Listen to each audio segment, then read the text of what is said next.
پیش از اینها فکر می‌کردم خدا خانه‌ای دارد کنار ابرها، مثل قصر پادشاه قصه ها، خشتی از الماس، خشتی از طلا، پایه‌های برجش از عاج و بلور، بر سر تختی نشسته با غرور. ماه برق کوچکی از تاج او، هر ستاره پولکی از تاج او، اطلس پیراهن او آسمان، نقش روی دامن او کهکشان.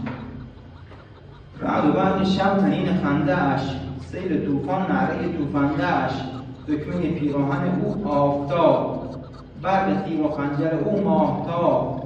هیچ کس از جای او آگاه نیست، هیچ کس را در حضورش راه نیست. پیش از اینها خاطرم دلگیر بود، از خدا در ذهنم این تصویر بود. آن خدا بیرحم بود و خشمگین، خانه‌اش در آسمان‌ها دور از زمین بود، اما در میان ما نبود، مهربان و ساده و زیبا نبود. هرچه می‌پرسیدم از خدا، از زمین، از آسمان، از ابرها، زود می‌گفتند این کار خداست. پرسجو از کار او کاری خطاست. محو می‌شد نعره‌هایم بی صدا، در طنین خنده خشم خدا. هرچه می‌کردم همه از ترس بود، مثل از بر کردن یک درس بود.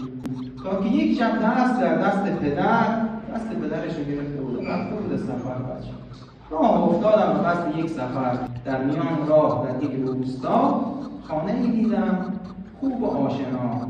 زود پرسیدم پدر اینجا کجاست؟ گفت اینجا خانه خوب خداست.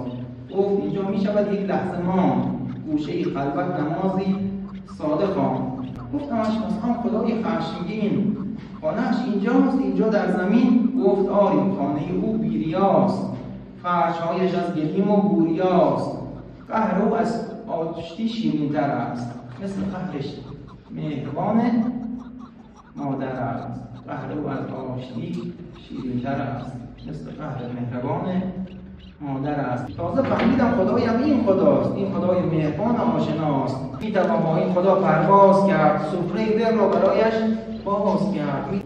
میتوان با او صمیمی حرف زد، مثل یاران قدیمی حرف زد. میتوان تصنیفی از پرواز خواند، با الفبای سکوت آواز خواند. میتوان درباره هر چیز گفت، میتوان شعری خیال‌انگیز گفت، مثل این شعر روان و آشنا. پیش از اینها فکر می‌کردم خدا. شاد باشید.